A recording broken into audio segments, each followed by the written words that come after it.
Hey folks, it's your buddy Mike Messier.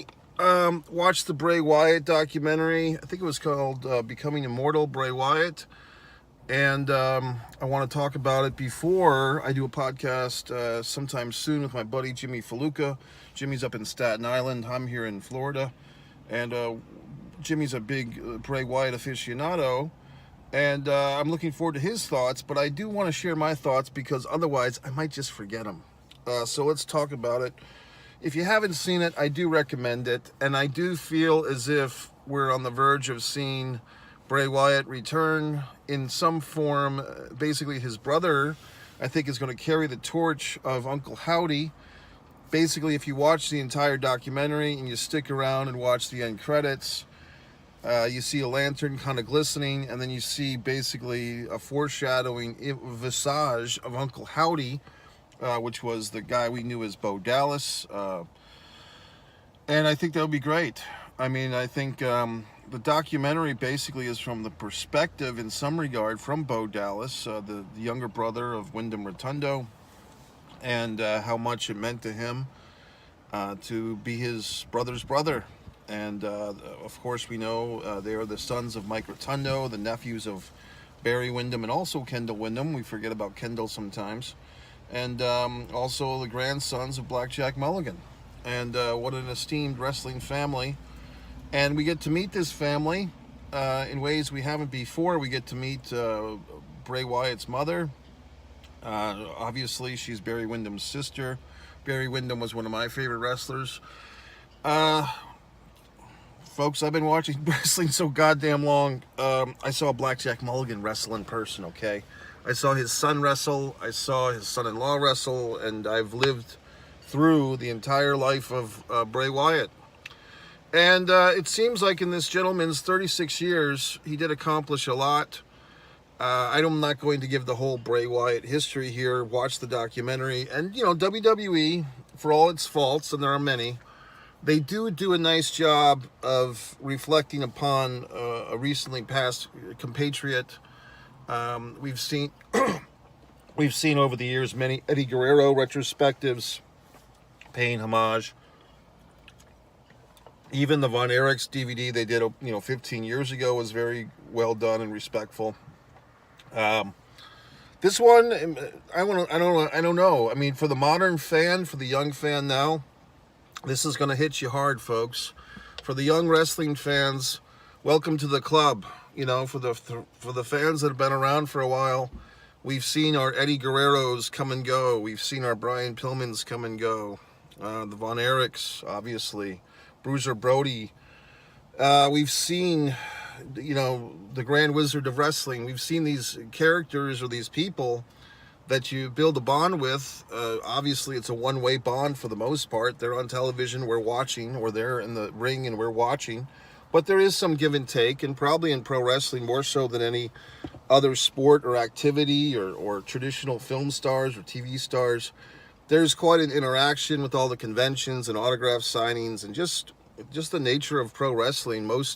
A good portion of the competitors or the people involved in pro wrestling were once fans themselves. It's just a different breed for the non-wrestling fan. They'll never fucking understand. So we go into this, and it kind of rips your heart out as we dig deeper into the doc. And when the family is describing the passing of Bray Wyatt, it's I wouldn't say traumatic, but I would say, if you've been through the loss of someone close to you, you're going to realize what this is like, what this poor family is going through. And if you haven't, well, you're going to learn, because you do kind of feel like you're right there with the people. Bray's mom, his ex-wife, his fiance JoJo, the ring announcer. Bray had a total of 4 children, 2 with his ex-wife and 2 with his fiance when he passed away. And it's pretty traumatic, to be honest with you, because you do feel that you do get a picture, at least I did, coming out of this 2-hour documentary of what this guy was like in some regard. Did they sanctify him? Perhaps a little bit. And that's typical of when you do a eulogy or a documentary on someone that's passed away. For the most part, you concentrate on the good stuff. there's nothing you can say now to, help them improve their personality, okay, because they're not with us anymore. But like I said earlier, I mean, it does feel like there's some creative stones unturned here. And watching this thing, knowing that the WWE did not really do a whole lot with Bo Dallas, and they gave him this kind of weird, what was that motivational character he did? The Bo, you can do it, or Bo Dallas, or whatever the fuck. Basically, you feel like, yeah, I wouldn't really mind if Bo Dallas picked up the mantle of this horror wrestler from his brother.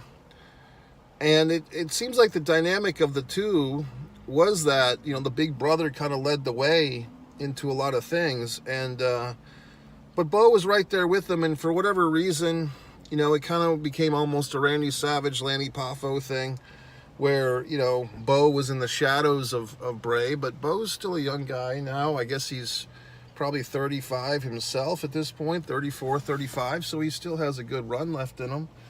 And I just have a feeling we're going to see something at WrestleMania, to be quite honest. If not WrestleMania, the Monday night after at Raw. I feel like we're going to see the reemergence of Uncle Howdy, and they're going to take some of these characters, and with some of the people involved in WWE that we meet in this doc, the Rob Fee guy seems like he's on it, and the costume buddy of Bray Wyatt seems like he's on it, and it seems like this whole doc, in one way or another, is promoting Bo Dallas to kind of take over this legacy.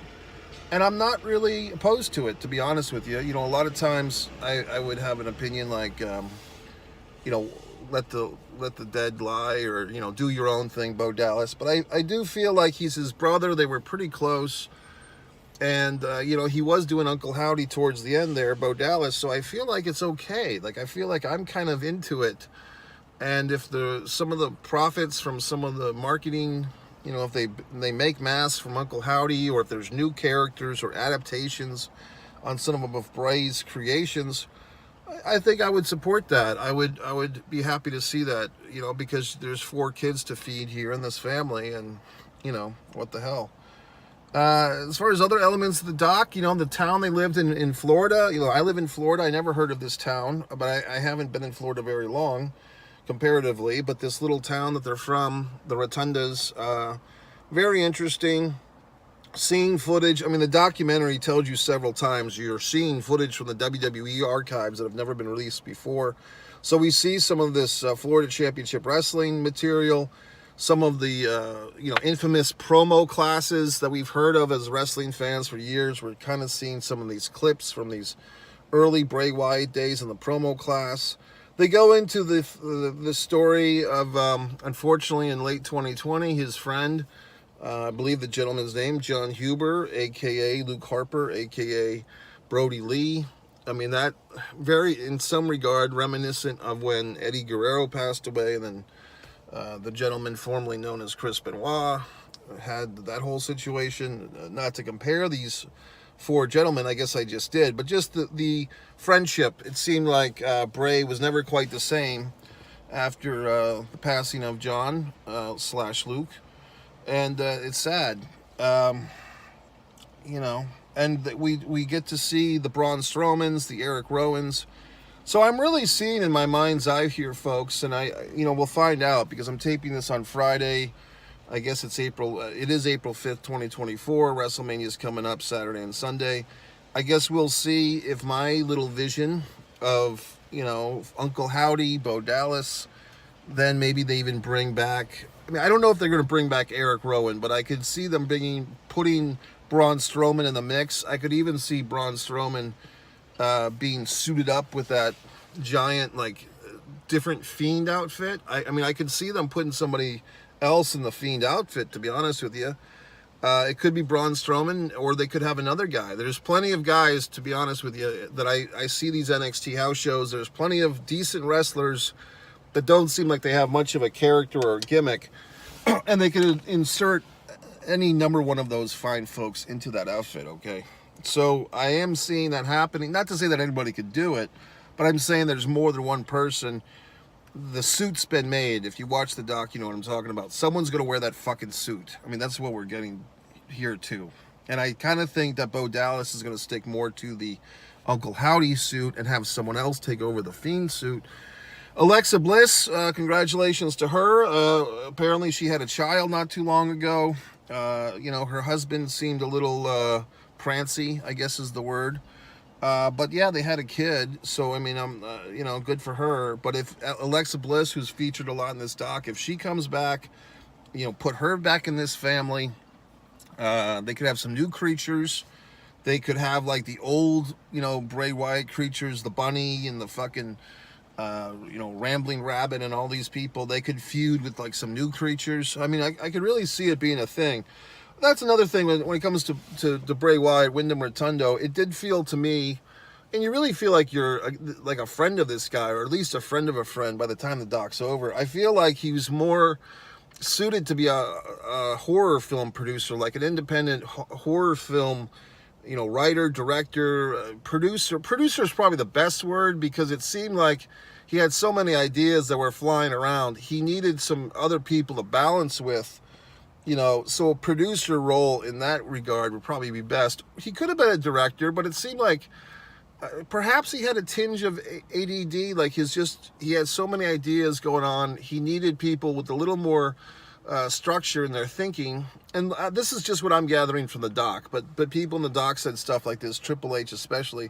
It seems like he needed collaborators that were a little more regimented and a little more pencil on paper, or, you know, he was an idea guy and the ideas were always flowing.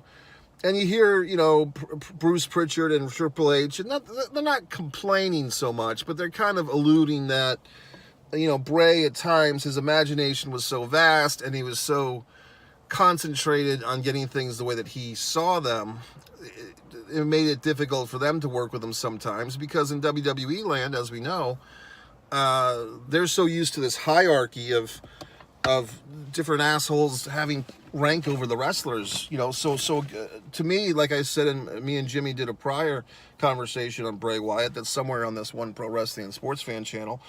I made the point that I thought Bray Wyatt actually accomplished quite a bit in the WWE while he was there. Jimmy was saying that they didn't really realize his potential, but I kind of think of those years that Bray Wyatt was on the main roster of WWE, he probably did more creatively that he wanted to do than anybody else, if you think about it, because a good portion, if not all, but I mean, Bray Wyatt wanted to do the Bray Wyatt character. He wanted to do, you know, this cult leader. And then my personal favorite was the Firefly Funhouse, the parody of the Mr. Rogers. I thought that was his best work. I remember when the first week that thing aired, people online were shitting all over it, and I sat back and I even typed up, "Hey assholes, wait a week or two. I bet this is going to get interesting." And it fucking did. Okay, and then The Fiend, you know, The Fiend was interesting too. Yeah, The Fiend was great. I mean, I just, of the three, I see it as three distinct characters. I see it as the cult leader Bray Wyatt, the Mr. Rogers talk show host, like the Pee Wee Herman, you know, the Funhouse host, and then I see The Fiend, and I would definitely say that the Funhouse guy is my favorite, and then, but the other two were pretty damn good too. I think The Fiend, perhaps, because, unless my memory is mistaken, he didn't really speak a whole lot. That was kind of like the final boss of the three. I dug it, but I didn't quite, because like you know, like even the doc says, it's hard for him to actually wrestle.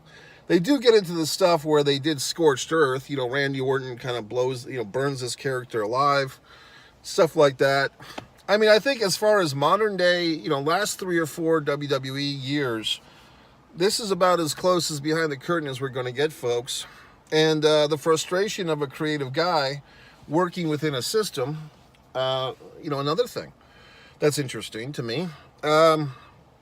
Interestingly enough, you know, notorious by his absence, Vincent Kennedy McMahon, he had a puppet named after him. There's no sign of the Vince puppet. There's no sign of Vince.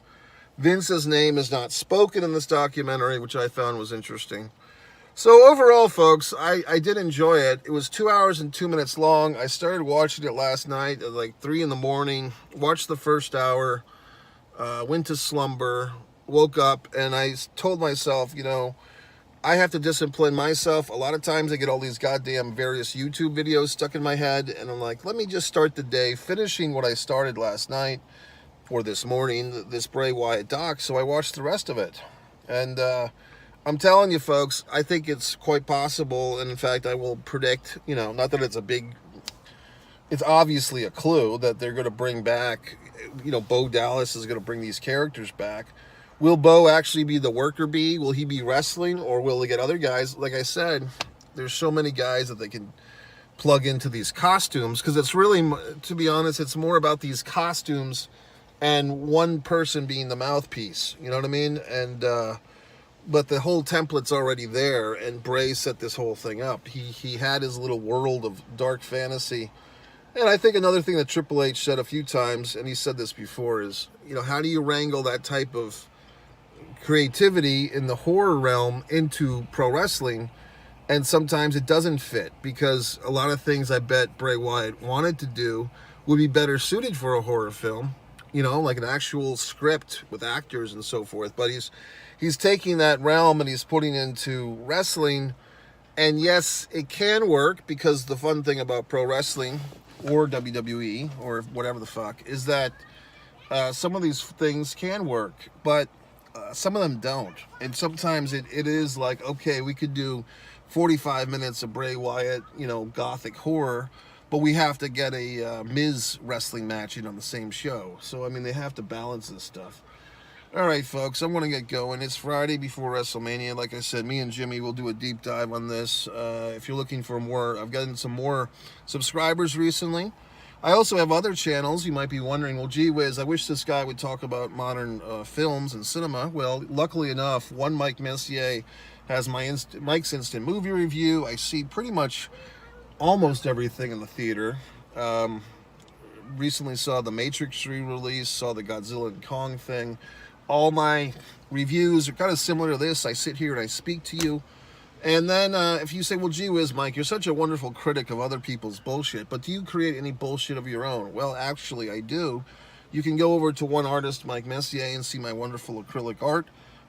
Better yet, you can go to One Man and a Camera Films, one Man and a Camera Films, and see all my wonderful films that I make, and you can criticize me. So that's it, folks. MikeMessier.com. Thanks for all the newbies and all the oldies, and have a wonderful weekend of WrestleMania fun.